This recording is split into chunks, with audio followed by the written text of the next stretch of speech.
Amy stood quietly in front of the door for a moment, longer than necessary. The key was already in her hand. The lock was already there. Nothing was stopping her. And yet, she paused. There are moments like that in life. Moments when nothing is visibly wrong. But everything inside asks for one more breath. The evening air was cool. Still, the street behind her barely made a sound. Amy slid the key into the lock. Click. The sound echoed softly in the quiet. Not loud, just noticeable. Sometimes sound feels louder when the heart is already listening too. Closely, she stepped inside. Warmth greeted her. Immediately. The familiar warmth of home. Wood, fabric, the faint memory of yesterday's dinner still lingering in the air. Usually, that warmth felt safe. Tonight, it felt heavy. Not heavy in a frightening way. Heavy in the way a blanket feels when you stay under it too long. When you know you'll need to move eventually, but you're not ready yet. Mom? Ethan's voice floated in from the living room. Double quotes. Yes, honey. I'm home. Her voice came out calm, steadier than she felt. She set her bag down by the entryway table and glanced briefly at the mirror in the hallway. Not to judge herself, just to orient herself. 40-8 years old. Some days, that number felt meaningless. Other days, like today, it felt very real. Her eyes looked tired. Not just physically tired, the kind of tired that comes from carrying something quietly for a long time. Her hair had slipped loose from its usual tie. She didn't fix it. Tonight didn't need fixing. Amy walked into the living room. Ethan was stretched across the couch, long legs slightly hanging over the edge. A laptop rested on his knees. Textbooks and notebooks surrounded him, scattered in a way that only made sense to him.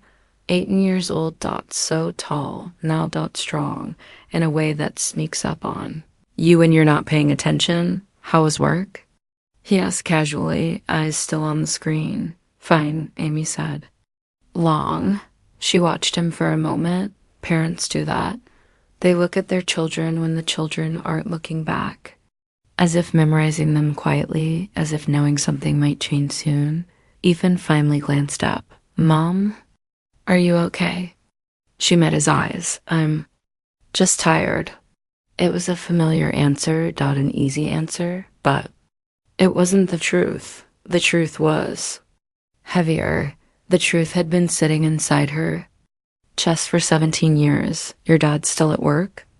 She asked. Yeah, he texted. Late meeting. Amy nodded. She moved closer and sat down beside him. Her hand found his naturally, as if it had always known where it belonged. When he gets home, she said gently, we should talk. All of us. Ethan stiffened slightly. Talk about what? She squeezed his hand. Nothing bad, she said quickly. Everyone's healthy. It's just something I should have said a long time ago. The room seemed to hold its breath. Ethan didn't press her. He just nodded slowly. Okay, double quote. Amy stood up. I'll start dinner. In the kitchen, she rested her hands on the counter and closed her eyes. Just for a moment. The cool surface beneath her palms grounded her. The present anchored her. But memory has its own gravity. And slowly, gently, it pulled her backward. Years ago. Another kitchen. Another silence. The apartment back then had been quieter, not peaceful. Just empty. Amy sat at the table, staring at the papers spread out in front of her.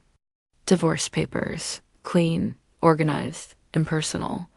They never look like what they represent. It had been 1 year since Michael said the words, this isn't working anymore. But the truth was, the ending had begun long before that. 5 years of trying, 5 years of hoping, 5 years of appointments and tests and careful optimism that never quite survived the month. Doctors' offices smelled the same. Everywhere. Too clean. Too bright. The diagnosis had been clinical, severe endometriosis, premature ovarian failure. I'm sorry. the doctor said kindly. Natural conception is virtually impossible. Amy remembered how the words hung in the air, not loud, not dramatic, final, Michael had nodded slowly. Too slowly. Something behind his eyes shifted that day. His family tried to help. In their own way, some comments were gentle, others weren't. Michael deserves to be a father.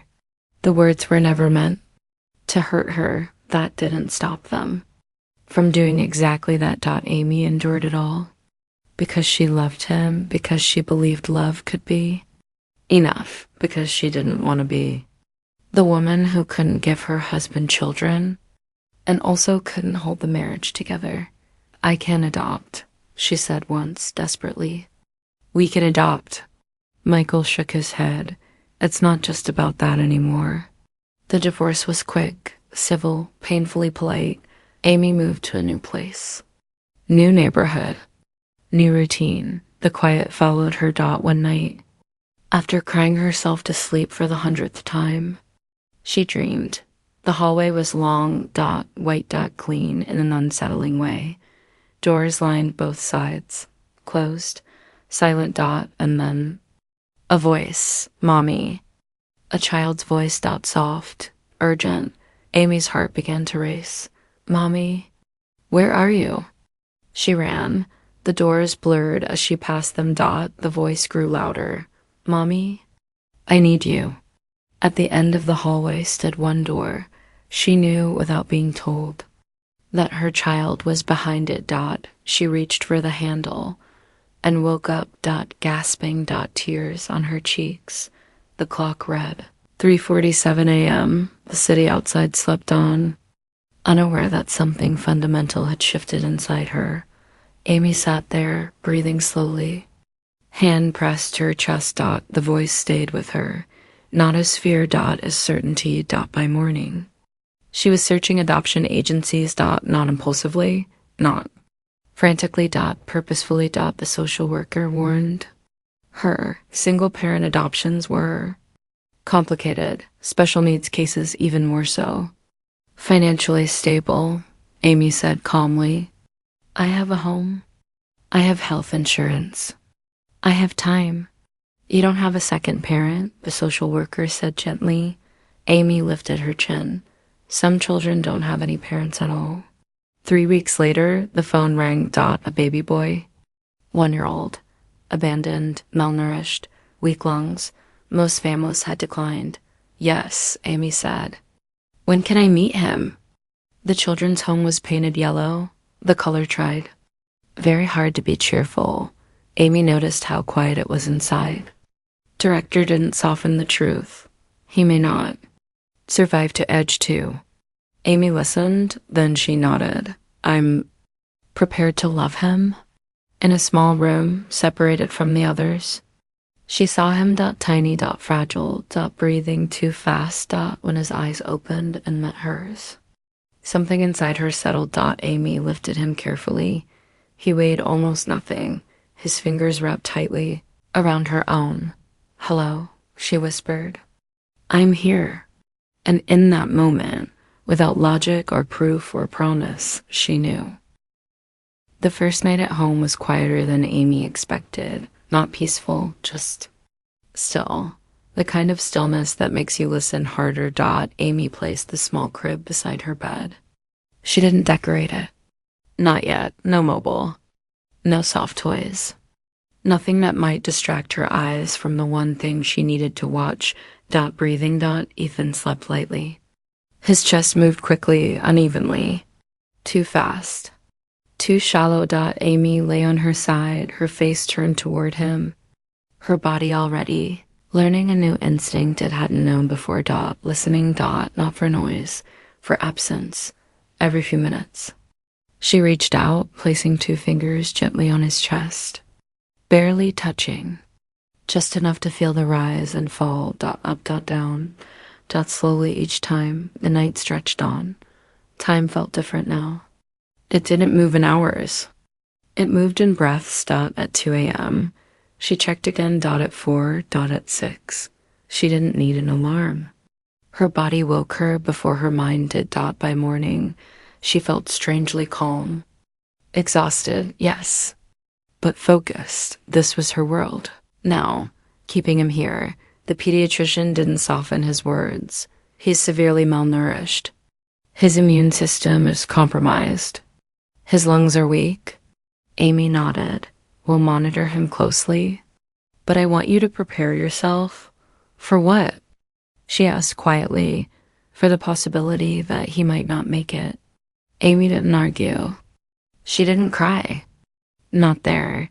That night, she sat in the rocking chair with Ethan against her chest, wrapped in a blanket. His body felt so light it frightened her. You fight, she whispered. I won't give up. Don't you give up either.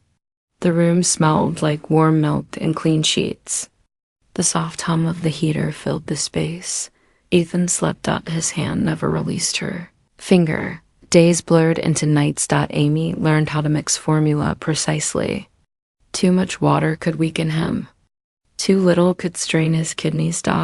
She learned medications by color and scheduled. Morning, afternoon, evening. Again. Learned the sound of the nebulizer, the soft mechanical. Rhythm became part of the house, she learned. How to read oxygen levels. How to recognize when a cry meant hunger. And when it meant something else. Her world narrowed. Work faded into the background. Friends called less. Her phone stayed silent most days, but she didn't notice. Everything she needed was right. There in her arms. There were moments of fear. The night his fever spiked suddenly. The time his lips turned slightly blue. Amy called emergency services with shaking hands. Her voice steady only because it had to be. In the ambulance. Lights flashing softly against the ceiling, she held him close, murmuring the same words over and over. I'm here. I'm here. I'm here. At the hospital, time slowed again. Machines beeped. Nurses moved calmly. Doctors spoke in low voices. Amy sat still, as if movement might change the outcome. And then, gradually, he stabilized. Each time he stayed, Amy felt something unfamiliar grow inside. Her. Trust. Weeks passed. Then, months. The victories were small at first. A slight increase in weight. A clearer sound in his lungs. Moment longer between treatments. One morning, while changing him, Ethan looked up at her and smiled. Not a reflex, not a twitch, a real smile. Amy sat down on the floor and cried, not because she was sad, because something inside her finally believed this might work. There were setbacks. 2. Illnesses. Hospital visits. Days when progress seemed to reverse through it all. Amy stayed. She read medical articles late into the night. Learned terminology she'd never expected to know. Asked questions. Requested second opinions. She learned how to fight politely, and she learned something else. Love wasn't loud. Love was showing up at 2A.M. and 4. and 6. 6 months after Ethan came home. The doctor looked at his chart for a long time. I don't know how you did it, he said finally. But he's thriving. Amy closed her eyes. Thriving. At 18 months. Ethan said his first word, Mama. The sound was imperfect, soft, almost unsure, but Amy heard it clearly. She held him close, breathing him in, letting the moment settle into her bones.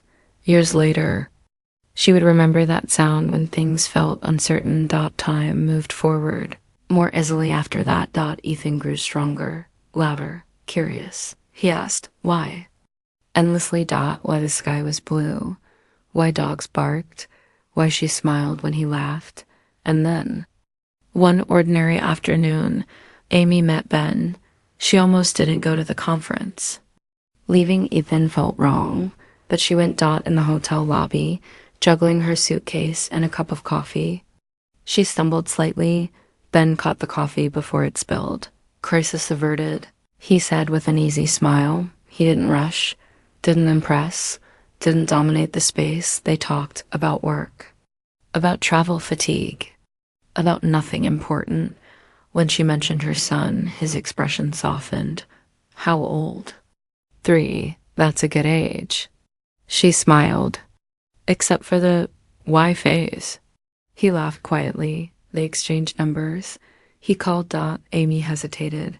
I have my son every weekend. She said carefully. I don't really date. Then let me come to you, Ben said. We'll keep it simple. He arrived with pizza and a small plastic dinosaur. I figured dinosaurs were safe, he said. Slightly nervous, Ethan watched from behind Amy's legs. Ben crouched down. Hi, I'm Ben. Is it okay if I sit here for a bit? Ethan didn't answer, but he reached for the dinosaur. Within minutes.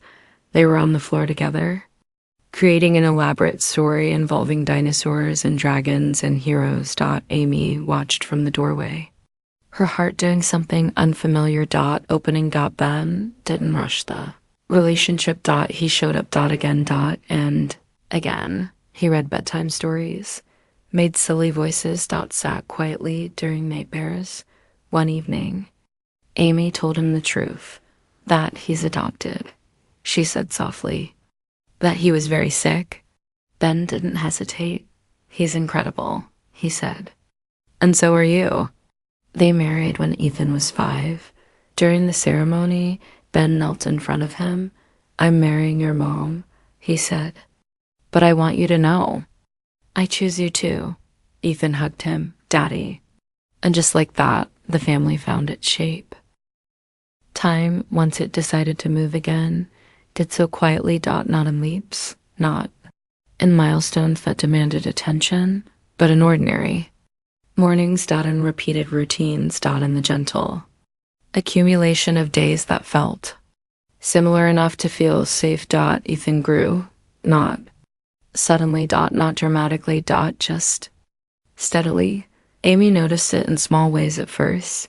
His shoes became too small before she expected them to. His voice dropped slightly one autumn. Almost unnoticed. His questions became more complicated. Less why is the sky blue? And more, how do people know what they're supposed to do with their lives? Ben taught him how to ride a bike. The first time, Ethan fell hard, scraped his knee, and sat on the sidewalk in stunned silence. Amy rushed forward instinctively. Ben knelt first. It hurts, Ben said calmly. But you're okay. Ethan nodded, tears gathering but not falling. They tried again and again. When Ethan finally rode on his own, wobbling but upright, Amy clapped from the driveway while Ben jogged alongside, ready to catch him if he fell. That night, Ethan slept deeply, the kind of sleep only children have. When the body trusts the world, years pass like that. School. Mornings, packed lunches, forgotten. Homework. Late night science projects. Amy cheered from bleachers. Ben coached Little League. Ethan sang off-key at school concerts. He read books far beyond his grade level. He was kind, not loudly. Kind. Not performatively kind. Just quietly attentive to people who were often overlooked. Befriended the lonely kids, saved his allowance to donate to the children's hospital he barely remembered. Sometimes, Amy watched him and felt a strange ache in her chest. Not fear. Gratitude. She remembered how close they had come to losing him. How many nights? She had counted breaths. She never forgot, but she didn't speak of it because love doesn't always need words. Sometimes love lives in silence. Still, the secret remained, tucked away gently. Handled carefully. Amy thought about telling him often. When he turned 10. When he started high school. When he asked questions about family, resemblance, but fear always whispered, what if it changes things? What if he feels betrayed? What if he looks at her differently? So she waited, and waiting became a habit. One afternoon, Ben asked quietly as they watched Ethan study at the kitchen table, do you think he remembers being sick? Amy shook her head. I don't think so. But I do. Ben squeezed her hand. He knows he's loved. That was true. But love didn't erase truth. And truth, when delayed, doesn't disappear. It only waits. Ethan turned. 18 in early spring. The house filled with balloons, cake, laughter, college acceptance letters. Followed soon after. Ethan held the envelope carefully. Like something fragile. I got in, he said softly. Amy hugged him tightly. She felt pride. Joy. And a quiet tightening in her chest. Later that night, after everyone slept, Amy lay awake. She stared at the ceiling, listening to the familiar sounds of the house, Ben's breathing, the hum of the refrigerator. The distant traffic outside. Her heart beat steadily, but her thoughts didn't rest. 3 weeks later, she ran into someone at the grocery store. Janet Morrison, a familiar face from Ethan's kindergarten days. Janet smiled brightly. You did such a wonderful thing, she said, taking in that poor, abandoned baby. The words struck Amy like cold water. She managed a polite smile, but inside, panic rose slowly, quietly. If Janet knew, who else knew? How long before someone said something to Ethan? That night, Amy lay awake beside Ben. We can't keep this from him anymore, she whispered. Ben sighed. He's happy, Amy. So was I, she said softly, before I found out the truth about my own life. Then turned toward her. You think telling him will protect him? I think not telling him will hurt him more. They didn't sleep much that night. The next evening, Amy stood at the front door, tea in hand, and the story came full. Circle. Ben came home late that night. Amy set the knife down carefully in the kitchen. We need to talk, she said. Ben looked at her and understood. Immediately. No, he said quietly. We talked about this. I can't keep it from him anymore, she replied. He's 18, Ben said. This is the worst possible time. There is no good time, Amy answered. There's only honest time. Ben ran a hand through his hair. What if he thinks we're not his real parents? Amy stepped closer and placed her hands gently on his face. You are his father, she said. Nothing changes that. They called Ethan downstairs. The living room felt smaller somehow. Ethan sat across from them, tense but composed. Amy began. There's something I need to tell you. Something I should have told you a long time ago. Ethan leaned forward. Just tell me. She took a breath. When you were a baby, I adopted you. Double quote silence. Heavy. Complete. Ethan blinked. What? You were adopted, she repeated. I chose to be your mother. The room tilted. Ethan stood abruptly. No, that's not possible. Ben stood too. It's true, he said gently. Ethan's hands shook. You lied to me, he said. My whole life. Amy didn't defend herself. I was scared, she said. I was wrong. Anger rose. Then confusion. Then something softer. They told him everything. The dream, the hospital, the fight. Ben told his side too. Ethan listened. When they finished, he spoke quietly. You fought for me. Yes, Amy said. From the moment I held you. Ethan's voice trembled. Do you know who my biological mother is?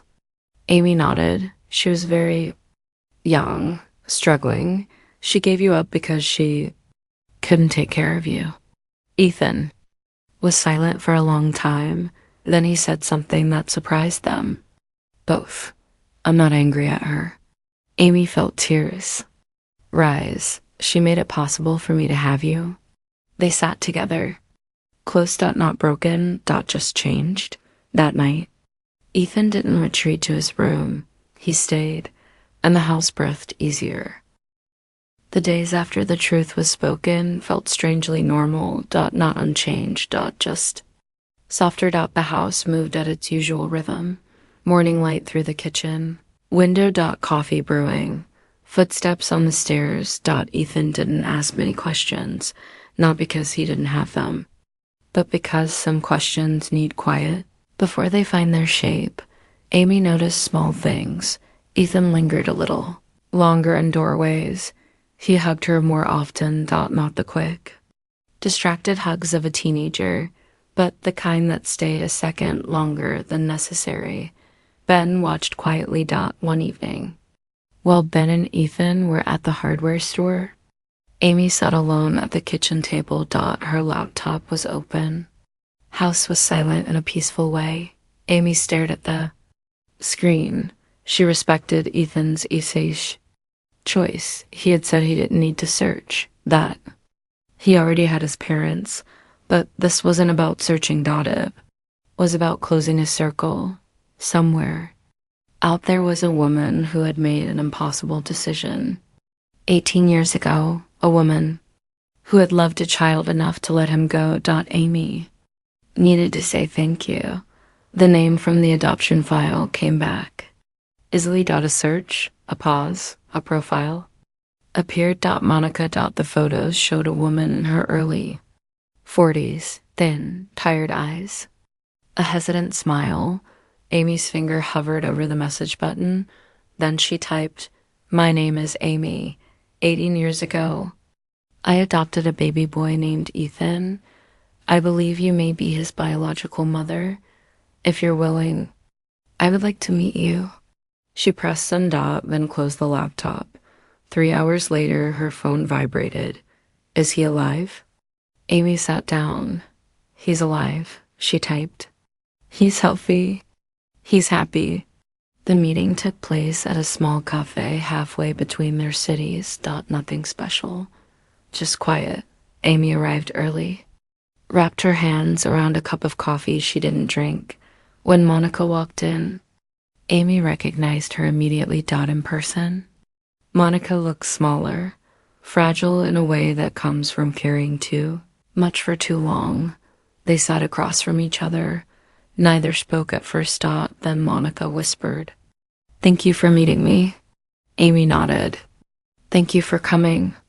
Monica's hands trembled around her cup. "I never knew if someone adopted him," she said. "They told me it was better if I didn't know." "They told me the same thing," Amy said softly. Amy opened her phone. She scrolled slowly. Photos appeared one by one. Ethan as a toddler, smiling shyly. Ethan missing his front teeth. Ethan in a baseball uniform. Ethan at his 18th birthday. Standing between Amy and Ben, Monica's breath caught. Tears slipped down her face without sound. "He's beautiful," she whispered. "He looks loved." "He is," Amy said. "Every day." Monica nodded. "I got sober when he was 6, she said quietly. "I wanted to find him, but my sponsor said if he was safe and happy, I should let him be." "You did the hardest thing," Amy said. "And the bravest." Monica shook her head. "I did the least wrong thing in a life full of mistakes." They sat in silence for a while. 2 women, 1 child, 1 shared center. Amy asked gently, "Would you like to meet him?" Monica didn't answer right away. She looked out the window, then she shook her head. "No," she said softly. "Not now." Amy was surprised. "Are you sure?" "Yes," Monica said. "He has a mother. I don't want to confuse that. If he ever looks for me, I'll be here. But right now, he needs you." Amy felt something loosen in her chest. "You're a good person," she said. Monica smiled sadly. "I'm someone who learned too late, but I learned."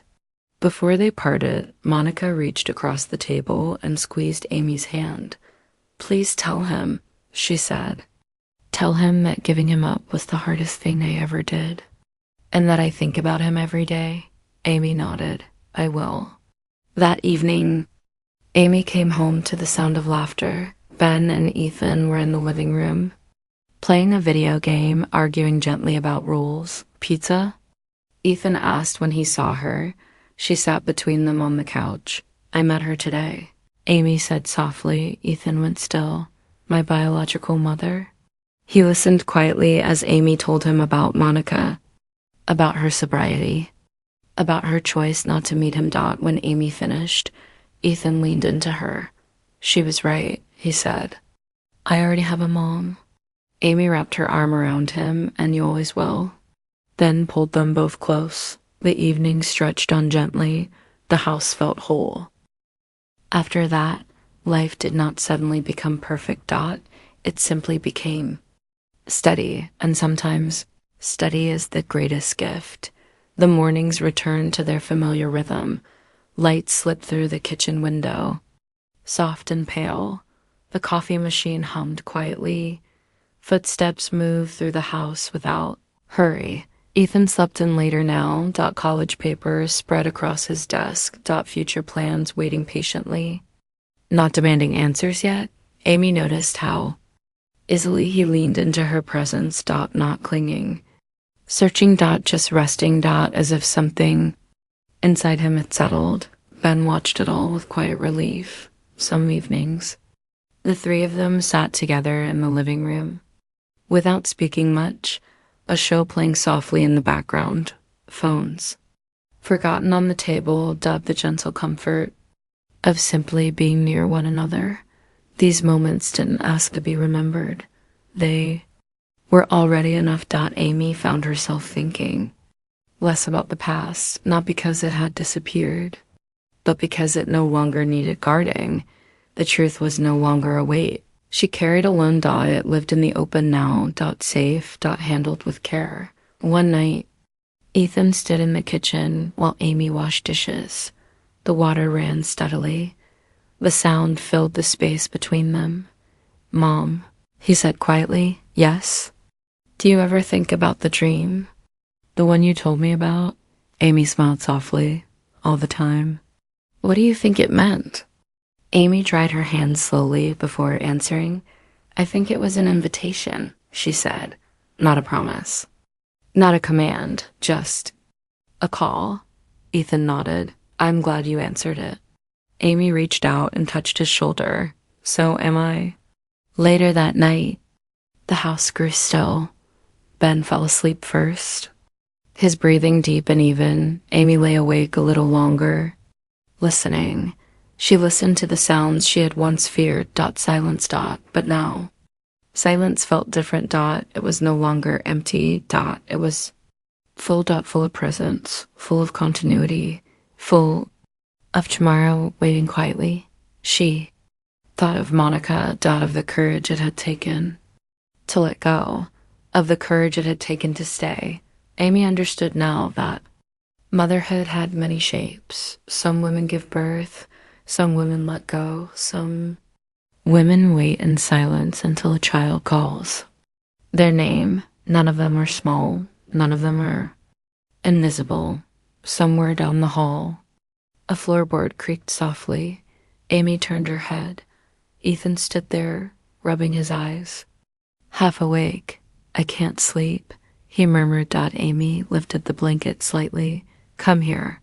He lay beside her, careful not to disturb Ben. Not a child anymore, but still her son. His breathing slowed. Quickly, Ben shifted in his sleep, one arm naturally settling around both of them. 3 bodies, 3 rhythms. Breathing. And out. And out. And Amy closed her eyes. She whispered, not to be heard, but to be felt. You were chosen, she thought, not once, but every day. Ethan shifted slightly. Already drifting. I know, he murmured. Barely awake. The night accepted them. Outside, the city continued its quiet motion. Inside, a family rested, not because everything had been easy, not because nothing had ever hurt. But because love had stayed, because love had chosen. Again. And again. And again. And now, there was nothing left to hold, nothing left to explain, nothing left to protect. Only rest, only breath. Only the gentle knowledge that you are safe, that you belong, that you're allowed to sleep.